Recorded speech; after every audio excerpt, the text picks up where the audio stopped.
What up, guys? Welcome back to 990 Podcast. My name is Ray. And I am Jay. The reason why I'm laughing is because we got to do a retake. Hey, man.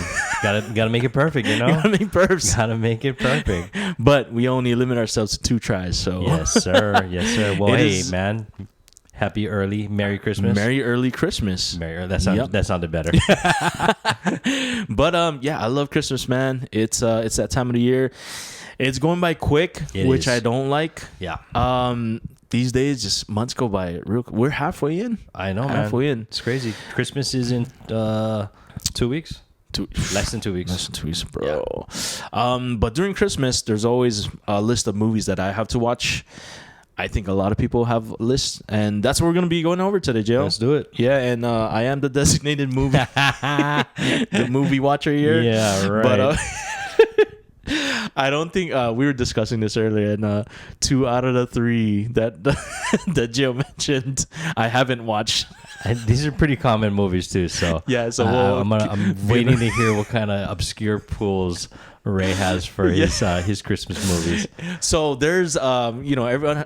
I'm sure the list is long for everybody, but we're just crapping it out at 3. Okay. My first one is gonna be Sleepless in Seattle. Okay. Explain. This is Tom Hanks. And Meg Ryan. Okay. And so the Sleepless in Seattle, I believe there might be some spoilers as we go on this podcast. All good. But Tom Hanks, just this guy who loses his wife.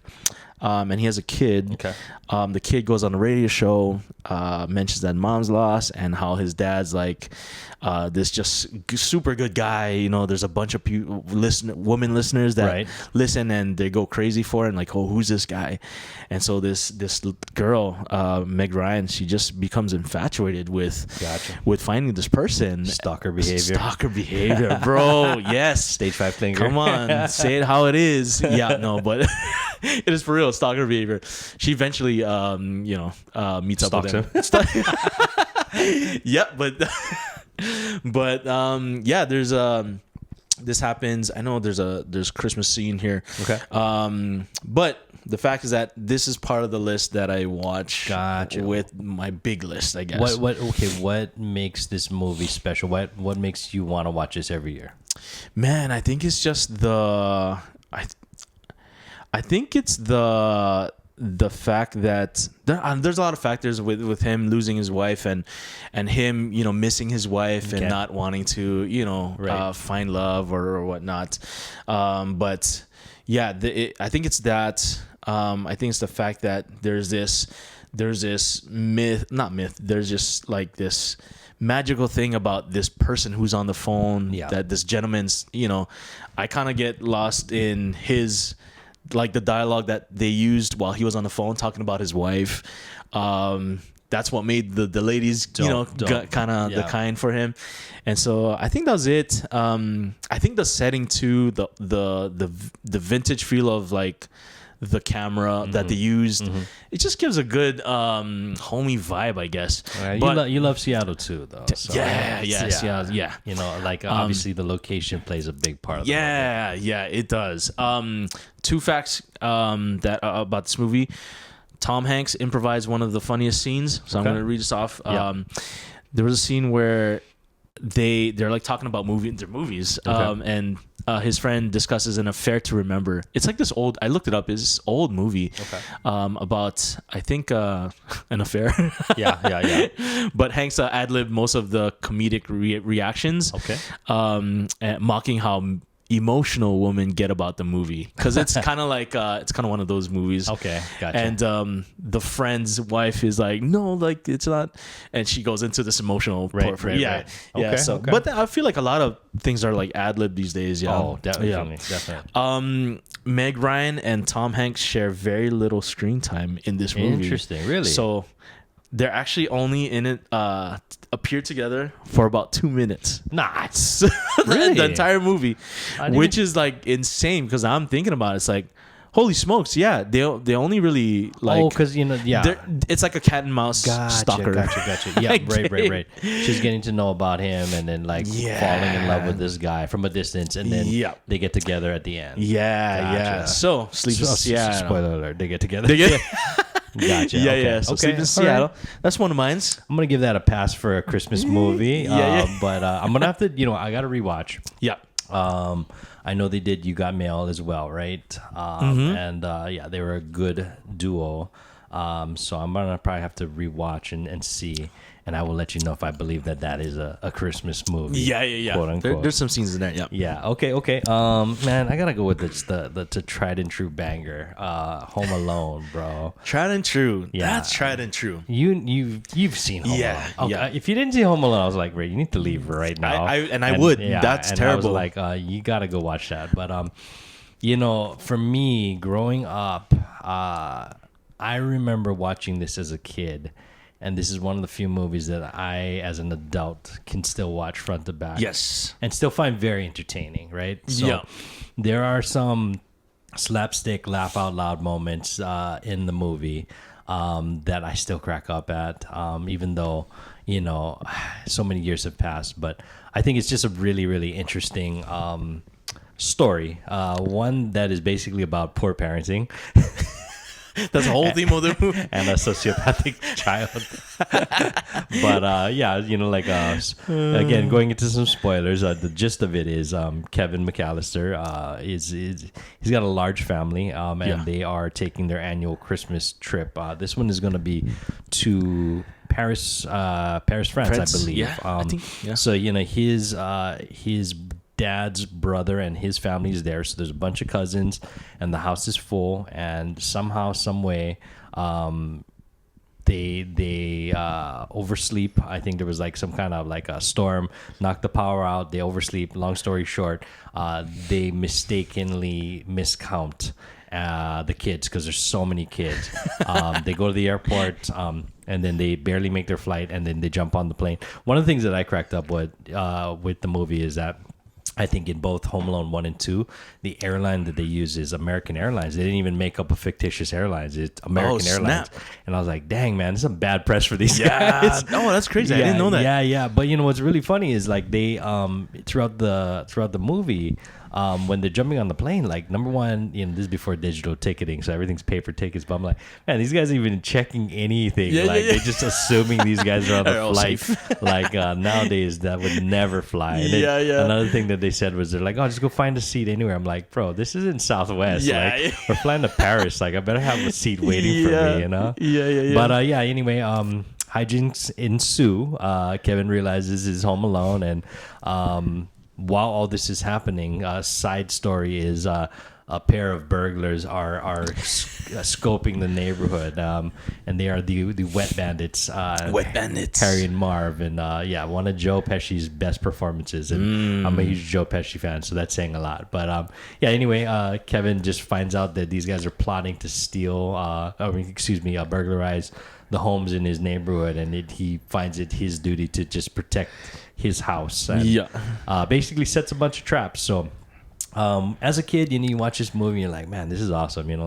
This guy's literally just setting mouse traps within the house, and then just waiting for these burglars to just kind of get through and fall into all of these different traps that he's set. But number one, they would definitely die in 90% of the traps that he set. But yeah, it's pretty nuts. I mean, a lot of the stuff they got away with a PG. I mean, you can rewatch it, and again, there's a lot of humor involved. But I'm like, the heavier concept of this is like, this would never ever happen. It's completely a fictitious story, right? Yeah. But the reason why it's a good Christmas movie is because it really just kind of shows that despite all of the infighting that happened prior to Kevin just realizes all he really wants for Christmas is to be with his family, right? And I think that kind of just was a good message in regards to this time of year. A lot of times people can get really superficial as far as gifts go, and they're like, oh, I want to get this, or I got to get this person that. And, really what it boils down to is just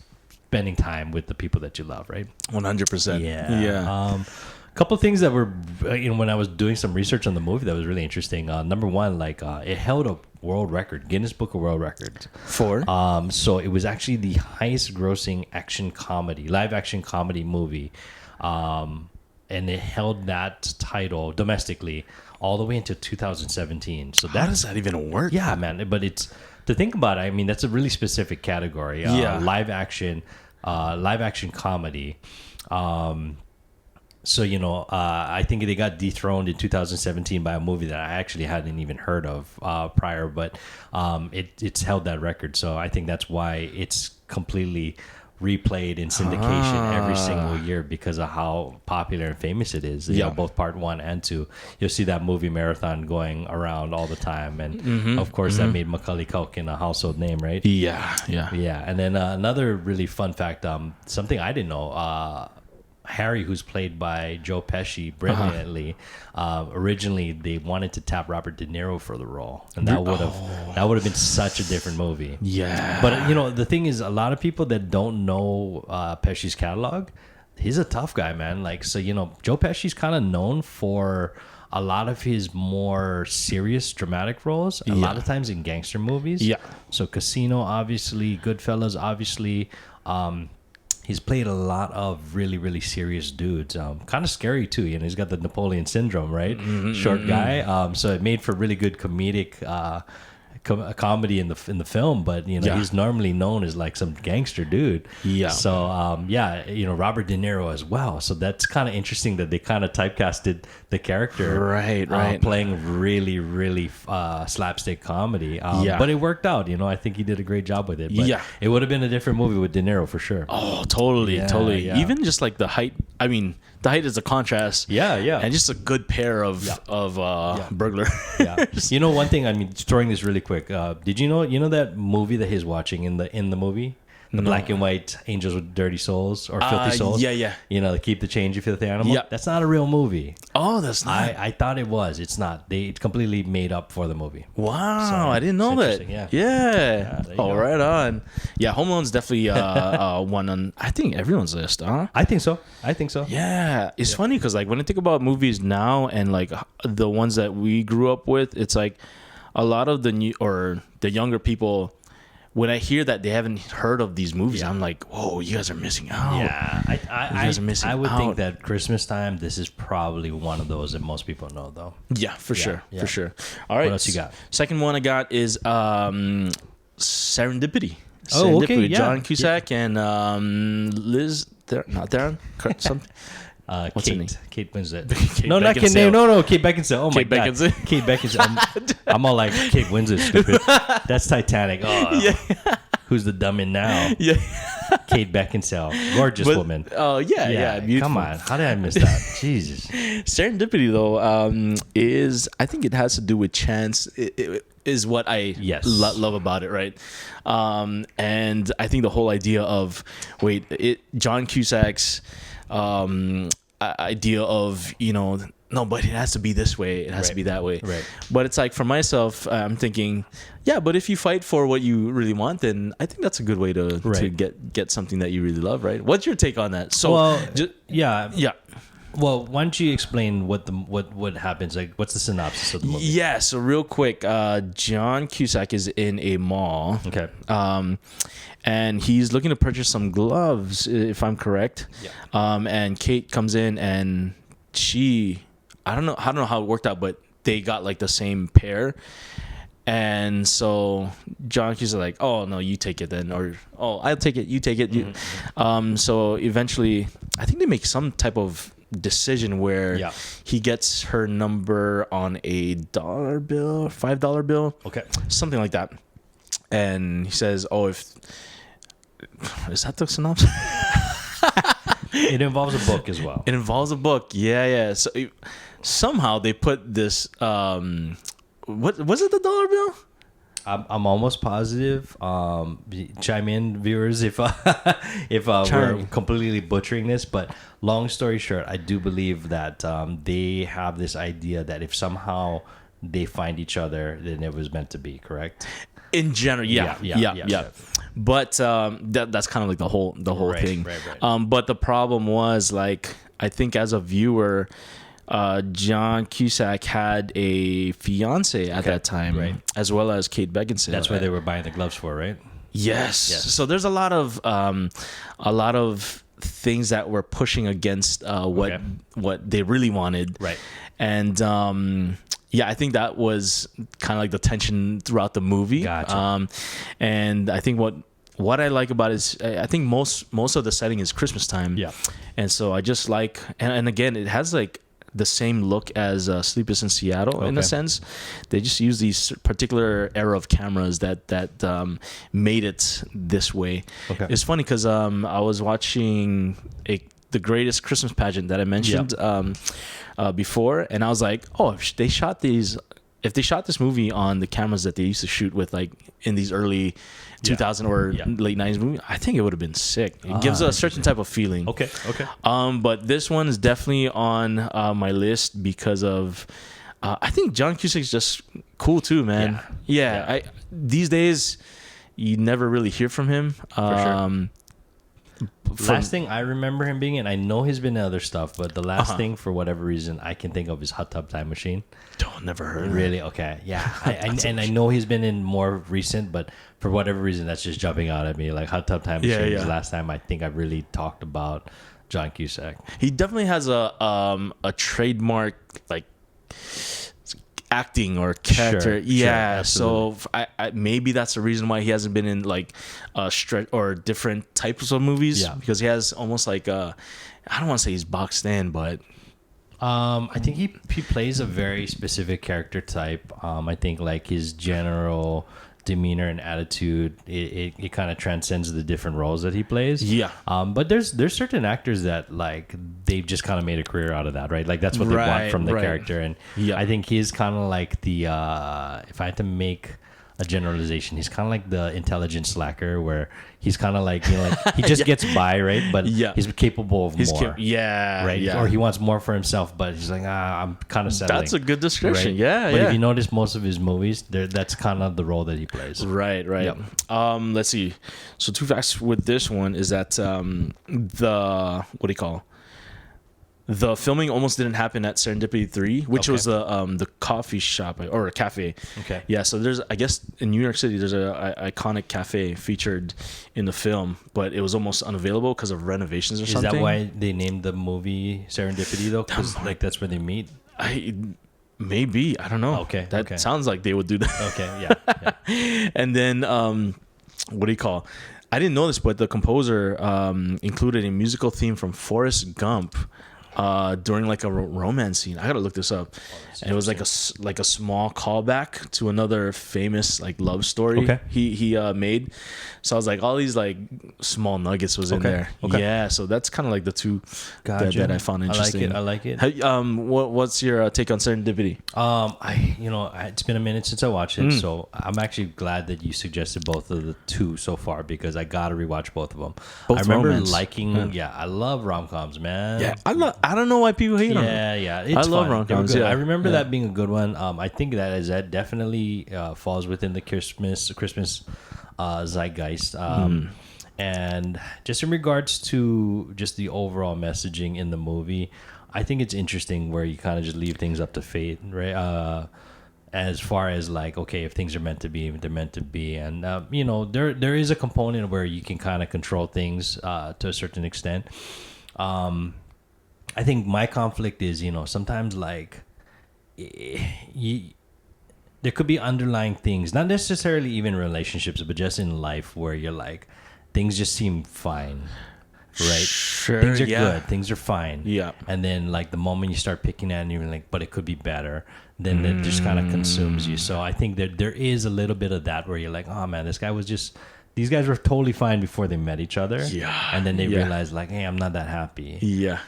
So from a movie standpoint, it's a great story and all, but I think part of it also is just like sometimes I think people don't just kind of stop and appreciate what they have. True. Yeah. So that could have gone either way. That took a dark turn, ladies and gentlemen. No, that's good. I've never thought about it that way. It is a good movie. And I would like to think in my own movie that I'm making in my head, these significant others that they had were just not a good fit for them. So this is true. This is true. I've never thought about it that way. There are movies like that where I'm like, couldn't they just stick with this? I know, right? But you ever see those memes where it's just like they have the one pivotal scene and then they just change the one thing in the scene and then it's just like the credits, like the end. Yeah. Those are great memes. The another You've Got Mail was another one. Yeah. Because he was like, she was totally. I mean, Yeah, I'm sorry, yeah. Sleeps in Seattle. Yeah, she was totally fine with the other guy. Sure, for sure. And I'm like, Yeah. this lady was so infatuated. That's why he's infatuated, because they're like, they're not. They just have like, Hey, man. laser focus. Yeah. Tom Hanks, Forrest Gump. What's not to love? You know. What's not to love? Hey. What you got next? On Another one. You ever watch National Lampoon's vacation movies? Isn't there like a ton of them? There's a ton. So Okay. National Lampoon's, if I'm not mistaken, I think started off as a magazine, and it was just like a comic satire magazine, more adult themed, but they made a series of movies, and they call it the Vacation series, where there's like National Lampoon's Vacation, and then this was National Lampoon's Christmas Vacation, and they follow the same family, which is the Griswold family. And yeah, it's interesting, man. Clark Griswold was played by Chevy Chase. It's so funny, like in 2024, you hear all of these things about these actors that you just loved growing up, and you're like, nah, that guy's kind of an asshole. I was like, oh man, I heard he's not like the nicest guy, which is unfortunate, because he's played some really iconic roles. Oh dang. But yeah, anyway, his family in this one, it's a pretty simple story. I mean, it just kind of explains this guy who's the head of the family, wanting to just provide the perfect Christmas for his family. He's got a son and daughter and his wife, and he's just counting on this Christmas bonus that he's supposed to get. And what he's going to do is surprise them by building a pool for their home. And they live in Chicago, and it's this whole thing where he's just like, okay, I'm just waiting for this Christmas bonus, and the bonus doesn't happen, so it's just him just kind of having a meltdown. And on top of all of that, so you're kind of waiting for him to receive this check. That's kind of the storyline. Gotcha. But what's happening on the side is that he's got his in-laws coming in. He's got a bunch of family that was uninvited that just shows up, and it's just all of these crazy things that happen to this family, mainly to Clark, as he's trying to wait and keep it together for this check. So when it doesn't come in, he completely loses his shit, right? But yeah, man, it's a good movie. It's funny. Again, a lot of slapstick comedy. I think movies back in the 80s, now that you watch them now, like, number one, they're so unrealistic. One thing I appreciate is like, I feel like comedies now, because they've gotten, I don't want to call it smarter. There's a whole genre of just that type of movie, but I feel like relatability is a big thing with modern movies. So they'll try to find humor within day-to-day things. You're like, oh, that happened to me, right? Versus back in the 80s, they were just like, that would never happen to anybody, right? Yeah, where you're like, dude, that is the craziest stuff ever. That would never happen. Yeah. But that's what made the humor, right? Right, so this is one of those where, yeah, a lot of things that he goes through, it would never happen to a normal person, but it happened to him. Some things that I learned in the movie that's kind of interesting is they live in Chicago. He wears a Chicago Bears hat, but apparently the actor Chevy Chase really liked the hat, and he just wore it all the time. So in every vacation movie, there's 3 of them. He wears it in every movie. He's wearing the same hat. Yeah. So that kind of just became this whole in joke where it's like, oh, he must be like a super fan. Yeah. But it's the exact same hat because he just kept the hat. So that was funny. And then another thing that was kind of interesting is, even though this is a Christmas movie, they never make it to Christmas Day. Like, the movie actually ends on Christmas Eve. So, like, it's not a true traditional Christmas movie where you wake up and the presents are there the next day and all that stuff. Yeah. It actually ends that night. So, like, that's the end of the movie. So it's not doesn't go to Christmas Day, which is interesting. Yeah. And one thing that I just personally thought was kind of interesting was that he was the exact same age I am right now when he was filming this movie. And then you watch movies like from the 80s and you're like, dude, these guys are like my age or younger, and they look so old. And these guys have like multiple kids. They got like their crap together. They all have houses and stuff. And you're like, whoa, what is wrong with me? Like, what? Like, I'm like really behind or something. But I thought it was funny. I was like, dude, this guy's like got a whole family going on here. Yeah. I'm just getting mine together now. But yeah, he was 45 during the time of filming. Yeah. Oh, that's crazy. Yeah, it was. I seen like promotionals for it, but I was like, after I seen, because you can correct me if I'm wrong, but each poster or graphic, whatever. Yep. It's kind of almost the same thing where it has a National Lampoon at the very top, and it's just different graphic. So you ever watch Van Wilder with Ryan Reynolds? You ever heard of that? No, I've heard of it. Yeah, That's a National Lampoons as well. Yeah. So same thing. It's like they're using the brand of National Lampoons, and then they tell these different stories through the movies, but the brand is National Lampoons. What do they push out or what's their content? Again, I think it's mainly just satire. I think they do a lot of so comedy though. Comedy, Okay. all comedy, Oh, okay. all comedy. They do a lot of dialogue about like just world events, politics, and whatnot. But most times it's just straight up comedy. Are they still active? I don't know. That's a good question. I would assume they went digital. I don't think they have a print media for a very long time. But yeah, that'd be interesting. I haven't seen a National Lampoon's movie in a while. So yeah, we'll see. That's cool. Yeah. National Lampoon. The third one I got is one of my favorites is A Christmas Carol. Oh, animated by Jim Carrey. Oh, okay. Yeah. So Gotcha. I think so if you guys don't know, Christmas Carol is a story of what's the guy? Ebenezer Scrooge, and he's just this grumpy old man who is visited by three ghosts. Okay. Ghost of Christmas past, present, and future. He's a businessman, right? He's a successful businessman. Okay. Yeah. And he just is just like this grumpy guy who just hates everything, essentially, especially Christmas. Yeah. And so I think what I liked about this one was Jim Carrey, he does a lot of voice acting and a lot of eccentric type characters like The Mask and Ace Ventura and all this stuff. He voices, I don't know, it's good. I feel like I wouldn't be able to tell that it was him, or he makes each, what do you call? He makes the transition from bad Scrooge to like good Scrooge. Okay. He does it really well, where you can hear the voice of Scrooge become. Yeah. You know, you can feel the change in his heart. There's a transition. Yeah. So that was one of the things I really liked about it. But the animation was good as well. I think that was one of the things. Visual wise, I liked it a lot because now you can do with animated stuff. You can do anything, but and with the ghost stuff, they got really creative with it. It's very dark in the beginning. And I think that's what I like about it. I remember there's one scene in the opening scene. There's his business partner. Passed away or died. Jacob or something, right? So I forget. But he passed away, and the guy who was there to help close up the thing, the casket, was there as well. And the person his business partner died had two. I don't know if it's tradition, but he had 2 coins on his eyes.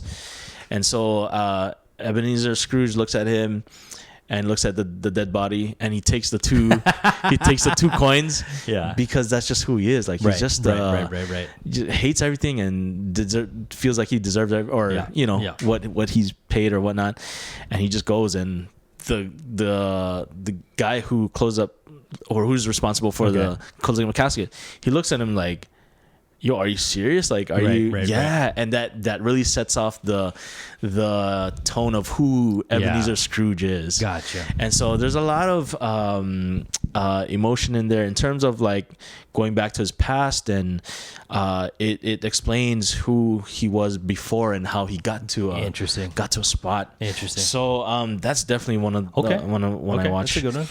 2 things I found out about this is that of course Jim Carrey plays multiple roles in this one. So he does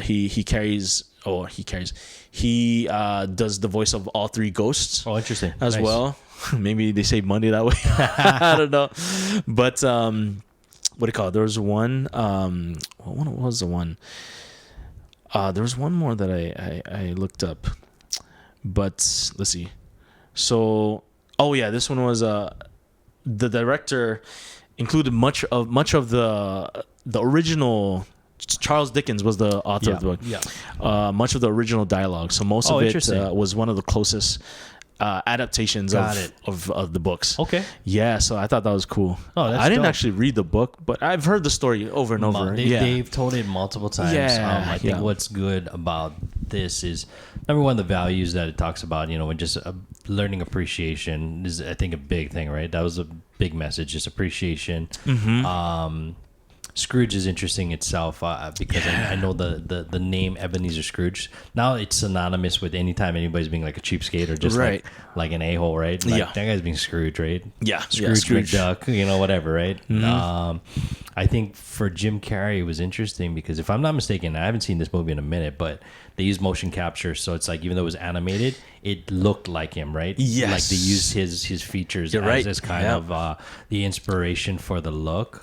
Yep. But it's similar to the role that he played in How the Grinch Stole Christmas, because it's like this again transition from feeling this way and acting this way, and then so I think he is able to successfully make that jump because he's such a good character actor. Yeah, man. Yeah, good choice. Yep. Nice, I like it. Okay, what's your last one? Last one, rounding this out. This is always the debate, and I'm always going to use this, but Die Hard. Die Hard is my choice, and I actually do watch this every year. I haven't watched it yet this year, but I definitely will. Yeah. And Tristan always gives me crap because she's like, it's not a Christmas movie. I'm like, it 100% is a Christmas movie.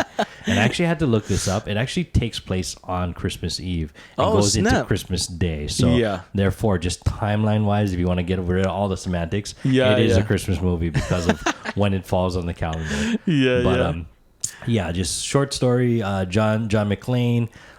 He's a detective from the NYPD. His wife, who is estranged wife, lives out in LA. She works for this business out in California. She invites him to a Christmas party that she's having. So even though he hasn't seen his wife in a minute, he's just like, okay, I'm going to go rekindle this, get my wife back. And that's kind of the whole story that he's going to go into. So he flies in, just so happens, just out of sheer bad luck, the building that he visits, that her business is located in, is being robbed by some international terrorists, and they're basically just trying to get a hold of some of the things in the building. And John, being the hero that he is, goes in and saves the day. And I recommend it because it is 100% an 80s action movie.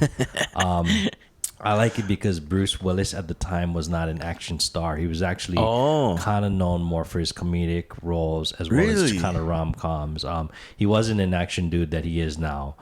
This was his first action movie, and he was basically, if not mistaken, he was like their fifth or sixth choice. They didn't even want him, and they were just like, "How's this gonna work?" Because he was already pretty famous. Yeah, but they were just like, it was almost like Heath Ledger and the Joker, where they were just like, "This isn't gonna work for the role. Like this wasn't this role isn't written for a dude like him." Yeah. But what ended up happening is people kind of saw themselves in this guy because he wasn't like at the time he was Schwarzenegger and Stallone. So he wasn't like this buff, ripped muscle dude. Yeah. He just looked like a regular guy, kind of had a dad bod. He was thinning, his hair was thinning out. He just looked like an average Joe. Yeah. But yet he still saved the day. So people are like, I could totally do that. No, you can't. No, you can't. But that was the story of that. And it went on to make multiple sequels. I lost count on how many Die Hards there are. Die Hard 2 is also really good, and Die Hard 3, if I'm not mistaken, is the one with Samuel Jackson, which is also very good. And then after that, I kind of just lost track of it. Yeah. They will play a marathon with all of them in there. Oh, really? And then I think they went from, even though it was kind of unrealistic, it went from kind of a grounded story to just, again, it followed the Fast and the Furious trajectory where you're just like, dude, this is never gonna happen. But it was interesting.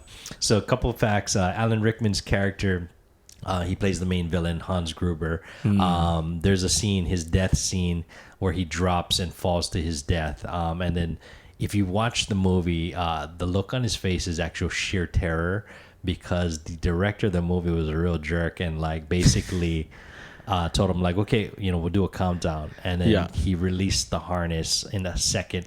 Alan Rickman did his own stunt for this, and they released him a second before the countdown. So he was just like, oh crap, and it just fell backwards. So Yeah. he looks in like. You can see how terrified he is. That's and they crazy. kept that for the cut, and I was like, that would Sucking never guys. fly. Yeah, ever. yeah. The director would have just got sued, and like that would never make the cut. But yeah, he looks frightened. That's crazy. If you ever watch it, you're like, okay, yeah, that was real. He That makes totally sense. Yeah, thought he yeah. was falling to his death there. And then another thing, I think the most famous phrase that is kind of just a thorough line through all the movies is "Yippee-ki-yay, mother effer." And that was actually Bruce Willis. He made that line.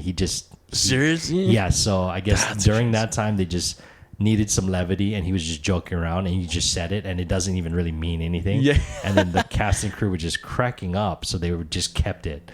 And then that That's kind of crazy. became the tagline throughout all the movies. So That's Yippee-ki-yay, nuts. Do you even trademark that? Probably. I wouldn't doubt it. Yeah. That's definitely what Die Hard's known for, though. Yippee-ki-yay. Yeah. Yeah. That's crazy. Man. I heard they were I heard Frank Sinatra was in talks for. Yeah. Is that right? That is actually correct, believe it or not. Yeah. So it's based off of a book. The novel, I want to say, was written in the 50s. So I think if the movie actually had been made when the novel had been written, they would have probably looked to somebody like Frank Sinatra. So if I'm not mistaken, you're right. I think that they looked for a bunch of different people that they thought the role would have fit more. Yeah. And then it just got kind of held up in red tape. And then when it actually got made, late 80s, Bruce Willis was the guy that got the job, and again just kind of just showed everybody that he had some acting chops. So Yeah, I thought that was weird because I was like, I've never known Frank Sinatra to be in the movie. Do you know that Ocean's 11, that's his Danny Ocean in Ocean's 11, the original Ocean's 11. Oh, really? Yeah. Oh, okay. Yeah. No, I haven't. Yeah, man. Yo, so that's top three. Yeah, well, no, I want to say top three. six good movies, I think. You Yeah. can add to your queue. I think a lot of people probably have these on their list. Yeah. But if not, then I definitely recommend checking them out. They're good movies for Christmas time. Yeah, we actually had an episode with top 10 Christmas movies, or I think so. something like that. I'm But not we mistaken. do. I'm totally down to hear people's their list. So For sure. please list them down. So, but you think you probably seen all of them, had you? You know what? Yes. I was like, what's one movie have you not watched? I know. But yeah, I'm gonna probably create a Christmas playlist this year, and maybe next time we record, I'll try to get some different names. Yeah, maybe we'll get some new ones There you for go. next year. Yeah, For sure. All right, guys, thanks for tuning in. We'll see you guys on the next one. All right. Peace.